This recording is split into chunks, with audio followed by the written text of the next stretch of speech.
The history of Port Arthur and its complex meanings to the Australian national identity. Port Arthur is one of the harshest penal settlements in Australia. It is worldly famous for the mass shooting that happened in 1996, which covers the site in deeper layers of tragedy than its original dark convict history, and had a huge impact on the Australian history and modern Australia gun regulations, although this video only focuses on its impact of the Australia as a penal colony. Different from regular penal settlements, Port Arthur Prison is a secondary punishment site for the second-time offenders. The purpose of the land as a prison without walls was a key component in the darkest past of the Australian identity. This dark history was referenced as the birth stain of Australia. As for the Port Arthur penal settlement, the prison was built with the intent to establish, quote, a stricter surveillance and discipline over convicts. Often, Port Arthur was referred as a place of misery by the convicts due to its harsh punishments. The impact was so huge that after the place stopped being a prison, the officials and locals attempted to destroy or hide this colonial past. The name of Port Arthur was changed to Convict, and the buildings were planned to be sold to be demolished. The bushfires have also burned the place several times, and the people's response to it are, quote, there are many who will make no concealment of their satisfaction at the destruction of the penitentiary. This identity made a huge impact on the self-awareness of the nation. The Australians are ashamed by this identity of the nation made up of and built by convicts. This era of shame lasted a long time in Australian history, with people generally avoiding the topic of the origin of the nation, until scholars published articles in the 1970s that reshaped the Convict Stain into the national pride. The Anti-Transportation Campaign. With the arrival of more and more free migrants, the nation's self-awareness increased, and some see the convicts' transportation in the penal settlements as, quote, white slavery, and started the anti-transportation movement. Some scholars believe that the anti-transportation movement marks the start of the self-awareness of the nation, while other scholars who argue that the shame of the past also started with the anti-transportation movement. It started the awkward relationship between the citizens of Australia and their feelings of the quote morally deprived towards the convict society, which lasted long in Australian history. The dark tourism of Port Arthur. The convict transportation stopped in around 1840s, and the Port Arthur prison ceased its usage in 1877. Soon after the closure of the site, its tourism started, and could be seen as a start in how Australians changed the way they see their national identity. Although Port Arthur was not the first penal settlement built in Australia, according to Findlay 2019, it was the first to start the promotion of itself as a tourism destination with the TTA, Tasmanian Tourism Association, in 1893. Historians state that the dark tourism started with the former inmates walking visitors through the ruins, with some of them even removing their shirts displaying their lash marks.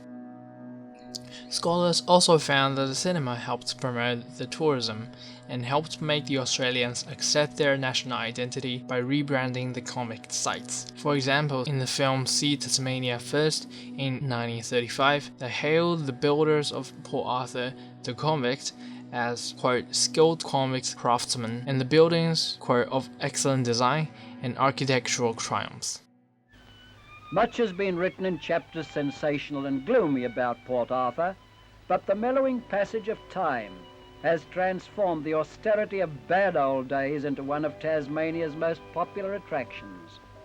This pride in convict-built relics were much earlier than the publish of Russell Ward's The Australian Legend, which also prizes the convicts as the first true Australian and the national pride, but in almost 1960s. Although some scholars argue that the purpose of most visitors coming to Port Arthur are to see, quote, the most incarnate villains on earth. They were drawn by prurient interest in the convict as the most incarnate villains on earth, and in the cruelty and the barbarity of the place, the lash, the ball, the chain, the terrors of the solitary cell.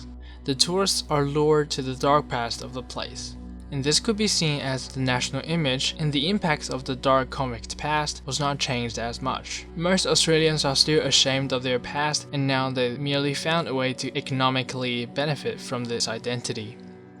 Sometimes scholars worry that even now the dark tourism still has contested meanings. They question the purpose and what the school children will see in the historical sites. Especially with the massacre in 1996, how will they feel when they enter the site of tragedy? Is it pride or is it shame? And how will they feel when their identity are being associated with the identity of convicts? Other scholars also had this view that the national imagination will be a complex relationship for the Aboriginal people or the non-convict Australians or their descendants. What does this national identity make them feel about being associated with cruelty of the convicts? The Convict Heritage.